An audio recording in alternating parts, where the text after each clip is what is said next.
आपकी आवाज को सुनने आ रही है प्रभात खबर इलेक्शन एक्सप्रेस। देखते रहिए प्रभात खबर इलेक्शन एक्सप्रेस।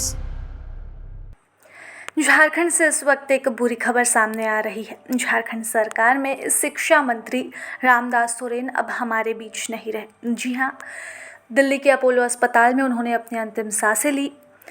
रामदास सोरेन के राजनीतिक जीवन की बात करें तो उन्होंने अपने राजनीतिक करियर की शुरुआत घोड़ाबांधा ग्राम प्रधान के रूप में की थी। वे मूल रूप से घाटशिला प्रखंड के खरसती के रहने वाले थे, लेकिन उनके दादा टेल्को के कर्मचारी थे। वे वहीं घोड़ाबांधा में बस गए। पहले रामदास सोरेन के पिता घोड़ाबांधा के ग्राम प्रधान बने। पिता के निधन के बाद रामदास सोरेन को प्रधान चुना गया।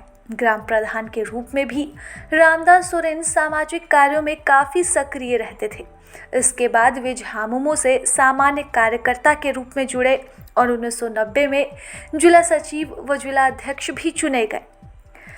झारखंड मुक्ति मोर्चा कभी भी कोल्हान क्षेत्र में खुद को कमज़ोर नहीं करना चाहती थी। इसलिए जब चंपाई सोरेन बीजेपी में चले गए तो उन्होंने कोल्हान में एक ऐसे ही मजबूत आदिवासी शख्सियत को चुनना चाहा और खड़ा करने की कोशिश की जो कि उनकी जगह ले पाए। ऐसे में रामदास सोरेन उन्हें सटीक नजर आए। रामदास सोरेन वही चेहरा जो कभी शिबू सोरेन के साथ आंदोलन का हिस्सा भी रह चुका था। जी हाँ, झारखंड आंदोलन में शिबू सोरेन के साथ रामदास सोरेन सक्रिय रूप से कार्य करते थे और शिबू सोरेन को वह अपना आदर्श भी मानते थे।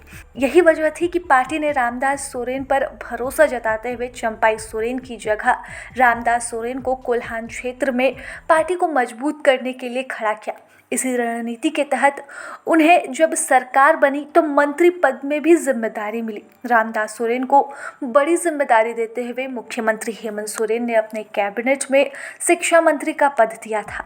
रामदास सोरेन की आदिवासी समाज में भी मजबूत पकड़ मानी जाती थी। वे शिबू सोरेन के साथ झारखंड आंदोलन में भी सक्रिय भूमिका में रहे थे। इस आंदोलन के दौरान उन पर कई मुकदमे भी हुए थे।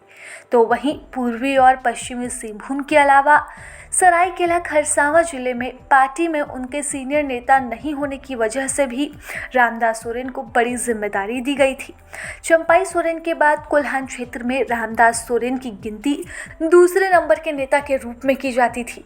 यही वजह थी कि रामदास सोरेन का कद और दर्जा जेएमएम में भी काफ़ी ऊंचा हो गया था। शिक्षा मंत्री के तौर पर रामदास सोरेन ने अपनी जिम्मेदारी को बखूबी निभाया और लगातार अपनी बातों को और शिक्षा के क्षेत्र में वह बेबाक होकर अपनी राय और अपनी समझ रखते रहते थे।